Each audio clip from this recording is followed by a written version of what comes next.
রহস্যময় রক্তের জলপ্রপাত, রহস্যময় প্রাণী, ভূগর্ভস্থ হ্রদ বা বরফের নিচে সমাহিত শহর, যাই বলুন না কেন, অনেক পৌরাণিক কাহিনী আর রহস্য রয়েছে যা আজও সমাধান করা যায়নি।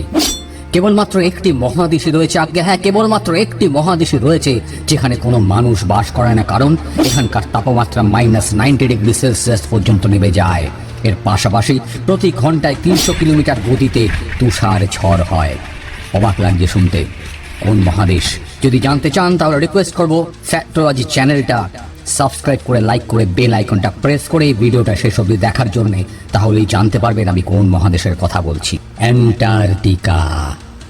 অ্যান্টার্কটিকা বিশ্বের সবচেয়ে শুষ্ক মহাদেশ। আপনি হয়তো জেনে অবাক হবেন, একে মরুভূমিও বলা হয়, কারণ এখানে মাত্র 51 মিলিমিটার বৃষ্টি হয়। এসব সত্ত্বেও অনেক দেশ গত 100 বছর ধরে অ্যান্টার্কটিকার নিয়ন্ত্রণ নেওয়ার চেষ্টা করে চলেছে। অ্যান্টার্কটিকার এই মানচিত্রটি দেখুন। এই অংশটি ফ্রান্স দাবি করেছে, এই অংশটি নরওয়ে দাবি করেছে, অস্ট্রেলিয়া এই সমস্ত ডান দিকটির দাবি করে। এইভাবেই ব্রিটেন, চিলি, আর্জেন্টিনা ও নিউজিল্যান্ড অ্যান্টার্কটিকার কিছু অংশ নিজেদের বলে দাবি করে। কিন্তু এর কারণটা কি? বরফের এই স্তরের নিচে এমন কি আছে যা বিশ্বের শক্তিধর দেশেরা নিয়ন্ত্রণ করতে চায়? আজ আমরা অ্যান্টার্কটিকার কিছু রহস্যের সমাধান করতে যাচ্ছি বন্ধুরা।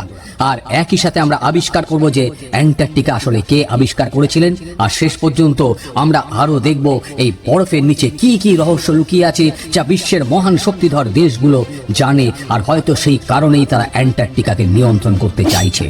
দেখতে চান তাহলে ভিডিওটা শেষ অবধি দেখবেন। কে অ্যান্টার্কটিকা আবিষ্কার করেন? আপনি কাকে জিজ্ঞাসা করেছেন তার উপর নির্ভর করে। ব্রিটিশরা বলে যে তারা অ্যান্টার্কটিকা আবিষ্কার করেছে, যদিও রাশিয়ানরাও বলে যে তারা এখানে প্রথম পা রেখেছিলেন। গ্রিক দার্শনিক অ্যারিস্টটল কয়েক হাজার বছর আগে অ্যান্টার্কটিকার কথা উল্লেখ করেছিলেন, যখন তিনি বলেছিলেন যে ভূমিটি গোলাকার আর উত্তর ও দক্ষিণ মেরু একে অপরের প্রতিচ্ছবি। 2021 সালে রয়্যাল সোসাইটি অব নিউজিল্যান্ড দ্বারা প্রকাশিত একটা গবেষণায় বলা হয়েছে যে অস্ট্রেলিয়ার কাছে পলিনেশিয়ান দ্বীপপুঞ্জে বসবাসকারী মাউরি জনগণ সম্ভবত 7ম শতাব্দীতে অ্যান্টার্কটিকা পৌঁছানোর প্রথম মানুষজন ছিলেন, কারণ তাদের পুরনো গল্পগুলো একটি বরফের মহাদেশের কথা বলে, যেখানে দেখা যায় যে স্থলভাগ ছিল অত্যন্ত শীতল। নথিভুক্ত ইতিহাসে ব্রিটিশ অফিসার জেমস কুক ছিলেন প্রথম ইউরোপীয় যে অ্যান্টার্কটিক বৃত্ত অতিক্রম করতে পেরেছিলেন, কিন্তু তিনি যখন অ্যান্টার্কটিকা থেকে মাত্র 130 কিলোমিটার দূরে ছিলেন তখন তিনি বাধ্য হয়ে তার জাহাজের মুখটা ঘুরিয়ে নিয়েছিলেন, কারণ তিনি অ্যান্টার্কটিকা খুঁজে পাননি। তবে জল আর সমুদ্রের মধ্যে ভাসমান হিমশৈলগুলো অবশ্যই তিনি দেখেছিলেন, আর ওই অবস্থায় তার জাহাজটিকে এগিয়ে নিয়ে যাওয়া তার পক্ষে অত্যন্ত বিপজ্জনক ছিল। এই কারণেই জেমস কুক বলেছিলেন যে দক্ষিণ মহাদেশে পৌঁছানো এতটাই বিপজ্জনক। ক্যাপ্টেন কুকের পরেও আরো অনেক মানুষ অ্যান্টার্কটিকা আবিষ্কারের চেষ্টা করেছিলেন, কিন্তু তারা সফল হতে পারেননি। তারপর 19 শতকের সাথে সাথেই অর্থনৈতিক আধিপত্যের জন্য দেশগুলোর মধ্যে প্রতিযোগিতা শুরু হয়ে গিয়েছিল। বিশ্ব তখন সম্পদ আর নতুন বাণিজ্য আর তার সঙ্গে এক নতুন বিশ্ব ব্যবস্থার দিকে এগিয়ে যাচ্ছিল। প্রয়োজনীয় জিনিসপত্রের আবিষ্কার হচ্ছিল, শিল্পের আবির্ভাব হচ্ছিল। প্রতিটি দেশ আসন্ন নতুন শতাব্দীতে একটা সুপার পাওয়ার হওয়ার চেষ্টা চালিয়ে যাচ্ছিল, আর সেই কারণেই অনুসন্ধানগুলো আরো বৃদ্ধি পাচ্ছিল।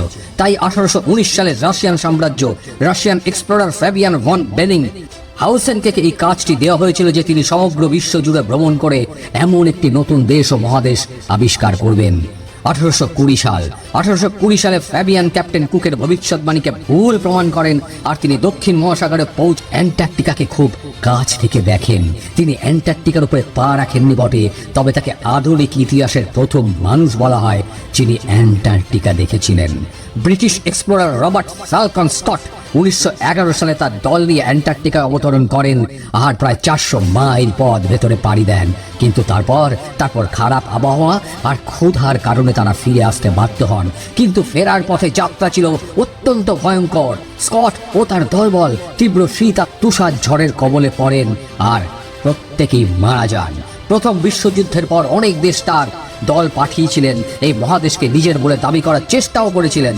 1939 সালে হিটলারের নির্দেশে জার্মান বাহিনীও এখানে নাৎসি পতাকা ফেলেছিলেন, যাতে এই অঞ্চলটি নাৎসি জার্মানি নিয়ন্ত্রণ করতে পারে বা তাদের অধীনত্ব দেখানো যায়। দ্বিতীয় বিশ্বযুদ্ধের পর অনেক দেশ এখানে তাদের গবেষণা কেন্দ্র স্থাপন করেছেন।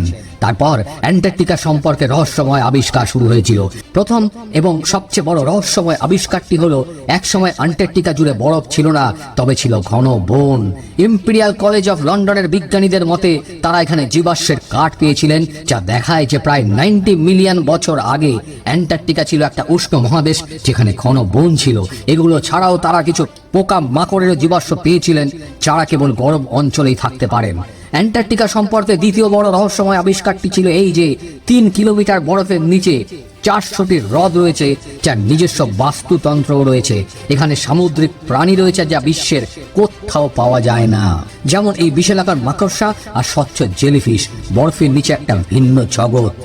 একইভাবে অ্যান্টার্কটিকার আরেকটি বিষয় যা বহু বছর ধরে অনেক অভিযাত্রীকে বিভ্রান্ত করে এসেছে, তা হলো এই রক্তাক্ত জলপ্রপাত।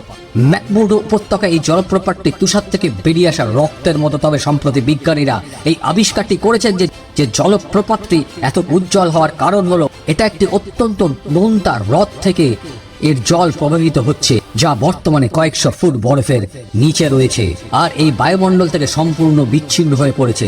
এই জলে প্রচুর পরিমাণে লোহা আছে, তাই যখন এই জল প্রপাতের মধ্যে আসে তখন জলে উপস্থিত অক্সিজেন আর সূর্যের আলোর কারণে জলে উপস্থিত লোহা অক্সিডাইজ হয়, আর যার কারণে জলের রং জংয়ের মতো হয়ে ওঠে, যাকে বলা হয় রক্তের হ্রদ। অ্যান্টার্কটিকা সম্পর্কে তৃতীয় বৃহত্তম মিস্ট্রি ও কনস্পিরেসি হলো যে বরফের নিচে একটি প্রাচীন সভ্যতা রয়েছে বলে জানা যায়।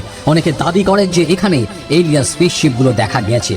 2016 সালে 2016 গুগল আর্থ অ্যান্টার্কটিকার অনেক অস্বাভাবিক কার্যকলাপ নথিভুক্ত করতে পেরেছিল। কনস্পিরেসি থিওরিস্টরা যা এলিয়েন ইউএফও বলতে থাকেন, তারা আবার অনেক রাজনৈতিক বিশেষজ্ঞদের কাছে এগুলি মার্কিন যুক্তরাষ্ট্র ও অন্যান্য দেশের গোপন বিমান অপারেশন যা তারা অ্যান্টার্কটিকায় করেছে।